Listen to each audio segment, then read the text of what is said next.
సోనియా గాంధీ లేకపోతే తెలంగాణ వచ్చేది కాదన్నారు కాంగ్రెస్ ఎంపీ మల్లు రవి.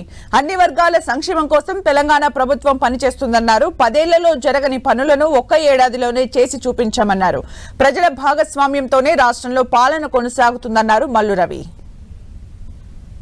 వచ్చిన కాంగ్రెస్ ప్రభుత్వం వచ్చిన మొదటి రోజే వెంటనే ప్రజాప్రభుత్వాన్ని ఏర్పాటు చేసి అంత ముందు ఉన్నటువంటి నియంత్రిత పరిపాలన పక్కకు నడిపి ఇవాళ ప్రభుత్వంలో 5 గ్యారంటీలు అమలు చేయటం కానీ, 2 లక్షల రూపాయలు అప్పు మాఫీ చేయటం కానీ, మరి మూసీ నది ప్రక్షాళన కానీ, హైడ్రో ద్వారా హైదరాబాద్ని రక్షించడం కానీ, అదే రకంగా మన ఇంటిగ్రేటెడ్ రెసిడెన్షియల్ స్కూల్స్ పెట్టడం కానీ, ఇవన్నీ విప్లవాత్మకమైన మార్పులు ప్రజల యొక్క భాగస్వామ్యంతో పరిపాలన నడిపిస్తున్నారు.